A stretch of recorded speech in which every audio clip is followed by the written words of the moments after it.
Hi, Dave UHRICH here. Today we're going to be talking about intervals. What is an interval? Interval is the distance between any two notes. We measure those distances between two notes either melodically, meaning one after another, or at the same time simultaneously, which we call harmonic intervals, harmonic or melodic. Either way, they can be up, ascending, and or descending. The principles of this, whether they're harmonic intervals, meaning same above one another, like two notes, or melodic, the principles are the same. So I'm going to illustrate for today, purpose of these, we're going to illustrate them in a melodic fashion, but it doesn't matter. And descending we'll talk about as well, not that there's a variation. So for intervals, I'm going to go to my old school chalkboard here, and what we're going to do is we're going to take a look at this. For the purpose of these, it's very important, I would say, that we have an understanding of major scales. If you don't, that's okay. Please go back and watch our video here on major scales. It's uber important.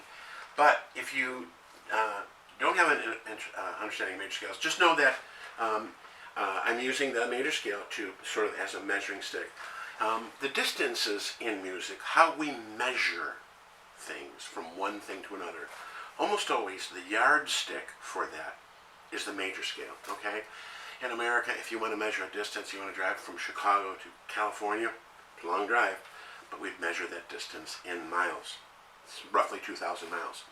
If you want to measure something like the distance, any kind of distance in Europe, of course it would be meters or kilometers. In music, when we measure distances, lengths, or whatever, the distance from one, we're going to deal that in using, in this particular case, intervals, but we use most commonly the major scale. So it's a very important principle for us in understanding this. When people say, oh, that's a major third, oh, yeah, minor chord's got a minor third in it. If your brain kind of goes, what? You know, then having some information here is going to be very helpful to you, okay? And by the way, this information kind of stacks on top of one another as well. So you don't need to read music, so I'm going to put the notes in a staff, so just follow me out.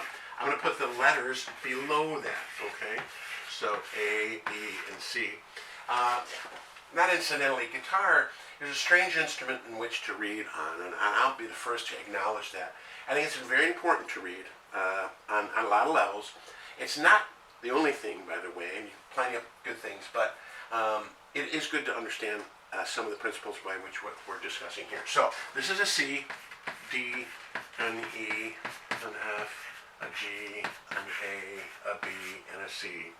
And lo and behold, we measure those distances. This one is called 2, 3, 4, 5, 6, 7, and 8. Okay, so for our sake, the distance between C and any other note, like here's the C major scale, right? All right. When we start, there's two types of qualities that we can have.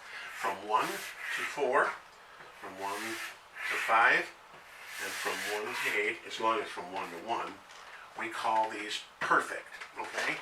So perfect intervals, P-E-R-F-E-C-T.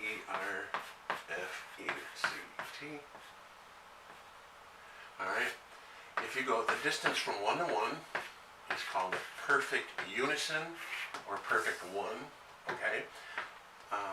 1 to 4 is a perfect fourth. We'll call this P1 if you want, either way. Unison sometimes put on. 1 to 5 is called a perfect fifth, P5, and 1 to 8 up to the octave is called a perfect 8 or perfect octave. All right. Now the other notes in distances here, okay, and you don't need to have that seem perfectly okay, but either way, they are called major intervals. All right. So 1 to 2, 1 to 3, 1 to 6, and 1 to 7. These guys are major second, major third, major sixth, and major seventh. Okay? So, major intervals, perfect intervals, are the only two types of intervals or distances that you have when dealing with how the major scale occurs, normally, all right? Now, there are other kinds of intervals, which we're going to get into in just a moment here. Minor, augmented, diminished, all right? There's major, minor, diminished, augmented, perfect. Whoa, it's just too much information, right? A lot of times somebody would say, I don't know what the heck they're talking about. That just goes right over my head. Hopefully, today, that won't anymore. Go right over your head. So, does that make sense? Major scales can have major second, major third, major sixth, major seventh, and they can have perfect fourth, perfect fifth, perfect octave, or perfect unison. Okay? Now, that is how those intervals occur. I'm going to erase this, and what we're going to do is just kind of sum the scale up here and talk about C, D, E, F, G, A, B, C. Actually, this is the first octave. These guys are compound intervals. Intervals that are above an octave, above 8, the letter 8, right?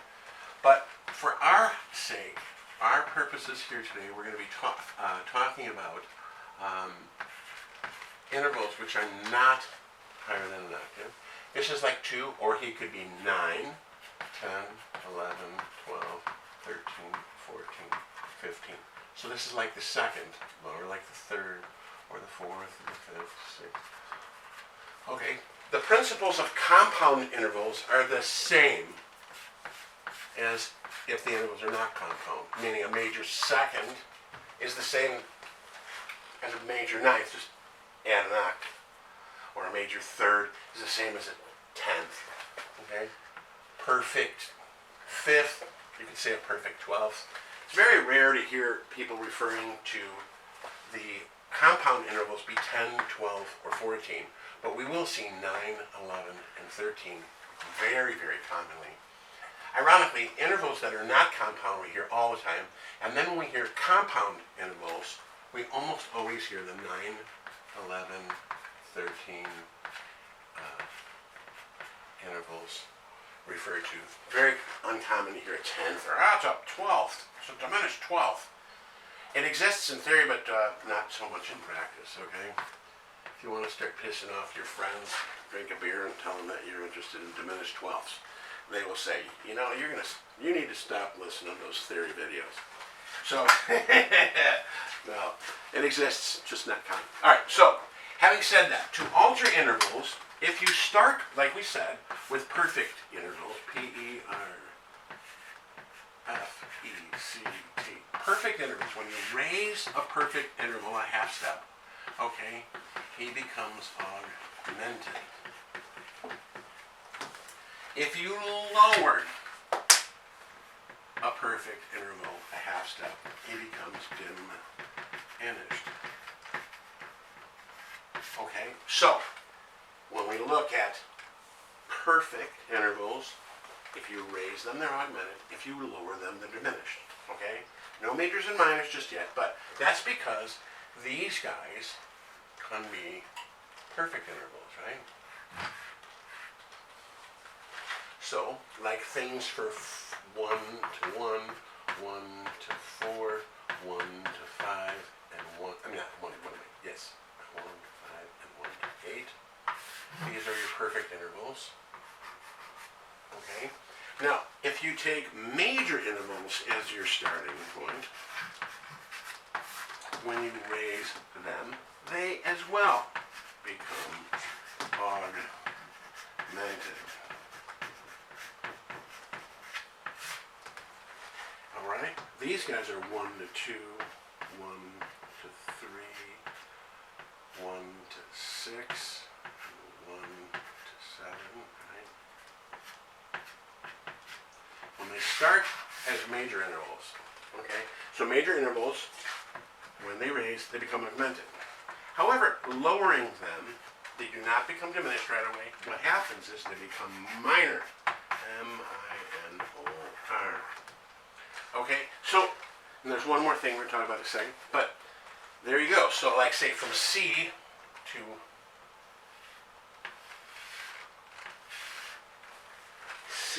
to E is a what? A third. That's a major third, right? So the distance from C to E flat, what is E? Major third drops down to become a minor third, right? So you'll hear that. People say, yeah, that's right, the minor chord's got a minor third in it. Aha, there you go, right?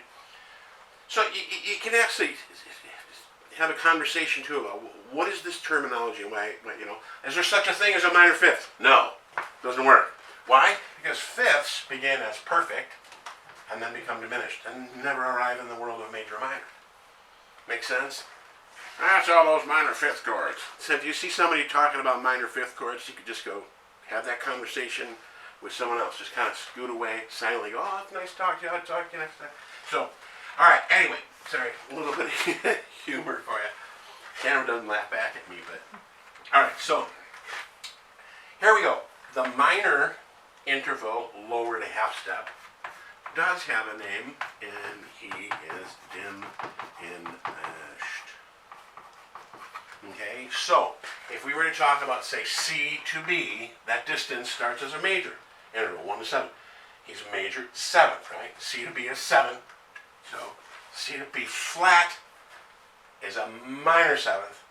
And say C to B double flat, that's right, double flat, is a diminished 7th.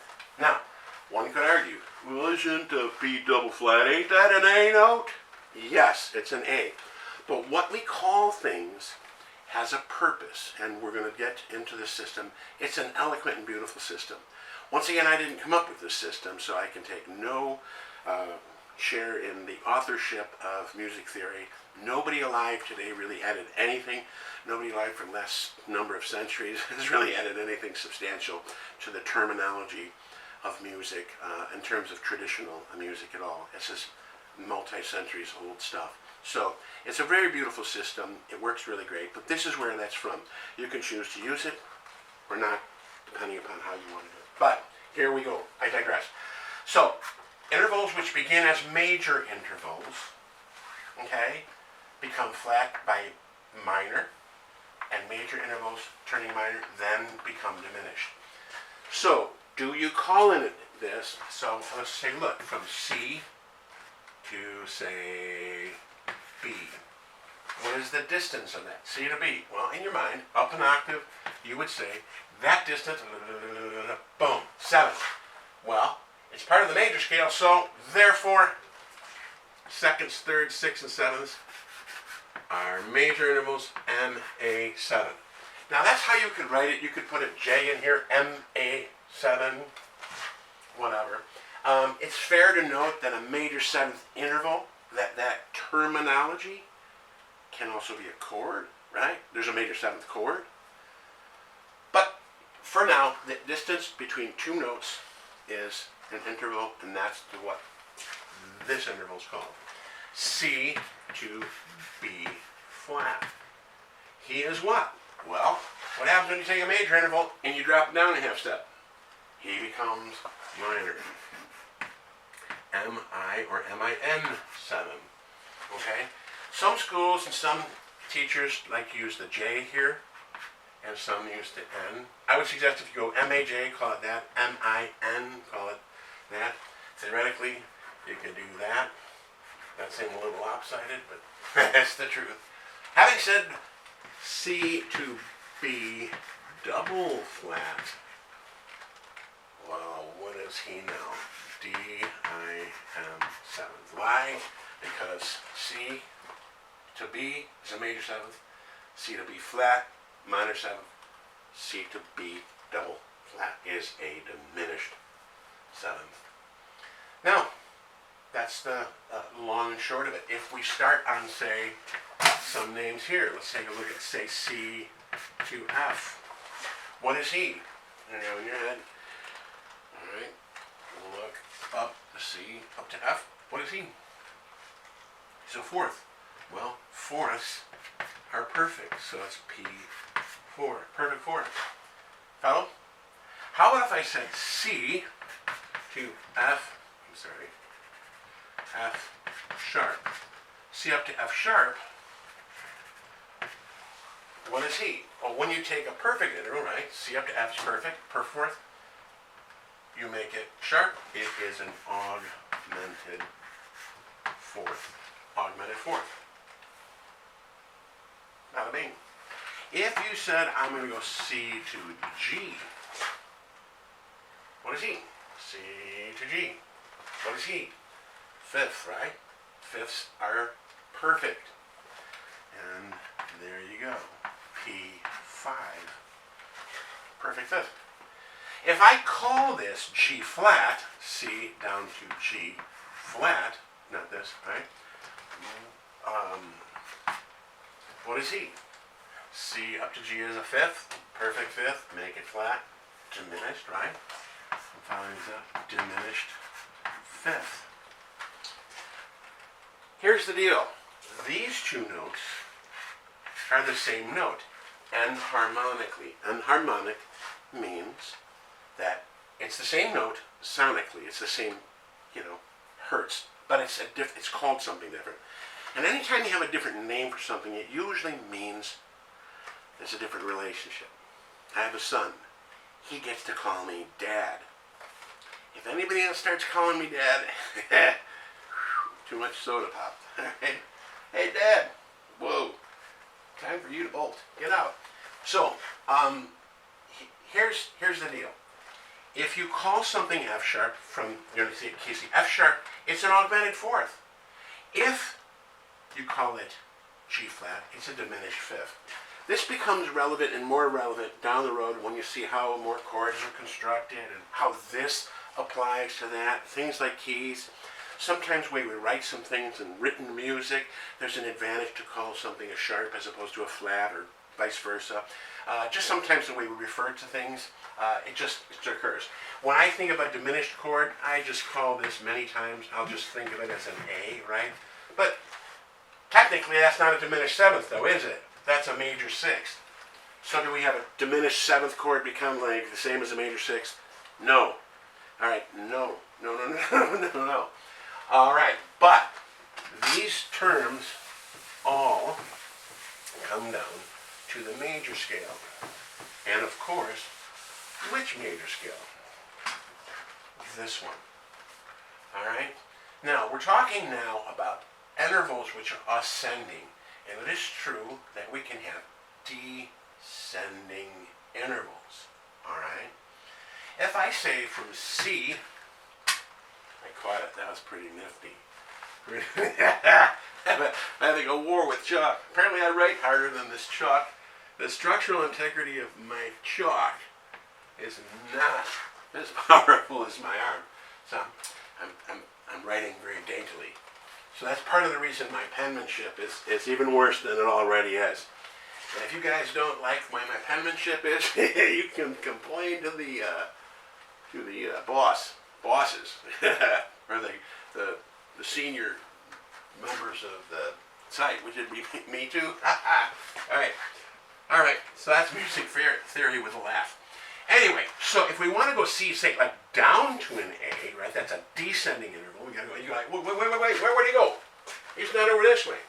So the point of the matter is, we're going to use for now just the simplest version of this is this interval descending.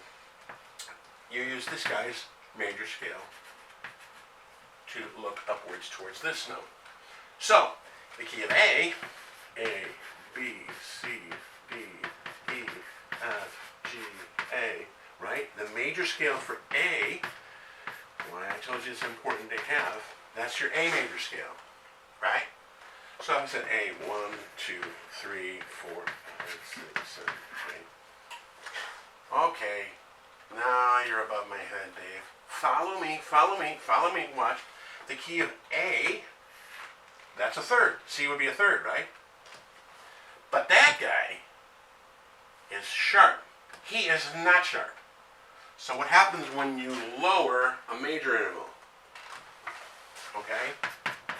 Minor third descending. So C down to A, it's a minor third. Conversely, to make it fatter, if you want to go down, we can do this C to A flat.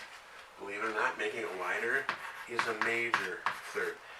These descending intervals are, in my opinion, harder because it requires that you have a pretty grand understanding of the major scale from which you start, as well as keys such as the major scales from where you go. If I wanted to find him, A flat, what do you got to do? You got to get the A flat major scale, B, C, D flat, E flat, F, G, and A flat. If, as an example, you look in the key of A flat, 1, 2, 3, you will find that this guy is a major third. That's a lot of information, and I was trying to go fast, but here's the thing. You want to try to learn things quick and expeditiously. I believe there's a value in getting right to the answer. If you've got to go back and watch this video, do so. Watch it 5 times if you have to, because then what will end up happening is the speed at which you use this information is important. You don't want to be sitting around going, all right now, key of A flat, hold on, give me a moment. Even worse, you don't want to be standing on a stage somewhere going, what did he say, third, minor, major, third, and play nothing, no notes, right? That brings me to another point. Until your music theory kind of skills, all of this is here to serve you. It's here to help you, not hurt you, not slow you down, not stifle your creativity, not turn you into a bookworm of idiotic proportions, they're here to help you. People didn't invent this stuff to piss you off or hurt you. It's here to help you. If at some point in time you find your brain kind of going slow, be patient with it. Keep doing it. It's been around for centuries because it works, okay? And by the way, if there's some inconsistencies, I just kind of consider that kind of fun. That's a little humor involved in it. But keep working with it. And I think you'll find that it will serve you very well. So, intervals. That is how we start dealing with intervals. If you want to find, most of the time, the intervals that we're going to be dealing with, we'll just deal with as ascending. Okay? You can say, I'll go back to the key of C. If you wanted, by the way, as an example, to say the key of G. All right? Well, you know what? I'll pick another key like this. We just pick the key of A. A, B, C, B, D, F, G, A. Now, the way I construct major scales, I could have put C sharp in there, F sharp in there, and G sharp in there. Okay? As we go, I just did it this way to add my key signature in. Okay, so let's follow me out here. The distance from A to E. What is he? Well, major scales have perfect fifths, right? So A to E is a perfect fifth. How about A to E flat? Okay, that is what? Diminished fifth, right? Because the perfect intervals become diminished. How about if I take a look here and I say A to C sharp? What is he? A to C sharp. Well, bada bing. He is in your major scale, so he's a major third. If I want to make it a minor third, what do I got to do? Watch me. C sharp doesn't turn to C flat. He goes 1 fret down to C natural. A to C minor third. If I wanted to have a diminished third, which I could, rare, bizarre, and whatever, I would then lower C again. I would call it C flat. That's a diminished third. Incredibly rare to have, probably never even ever used. Would you just want to call this note something different, like call it B, like A to B? Well, if we call it to B, he's a major second. And the long and short of this basically comes down to A, B, C sharp, D, E, F sharp, G sharp, A is your A major scale. C, D, E, F, G, A, B, C is your C major scale. That begins the starting spot for your ways in which to come up with augmented, diminished, minor, whatever, other intervals that would be varied from your major scale. So, hopefully this is a good start. We are going to have some videos that tag onto this one. We're going to have some other stuff that we have, some workbooks and some sheets and some things and some materials to help you understand this stuff and at least work through it. I encourage you to keep watching. If you like these videos, share them with friends, tell friends about it, etc. If you push like and subscribe and all those kind of cool things that you do, hit those buttons if they're somewhere available. I'm not the most YouTube savvy guy, so help me out there. But if you have any questions at all, please as well, even try to contact us if we can. If the volume of questions don't get out of line, we'll try to answer those as well. Hope you enjoyed today's video, and this is all about intervals. And if you have any questions, try to contact us. All right, thanks, and hope you enjoyed.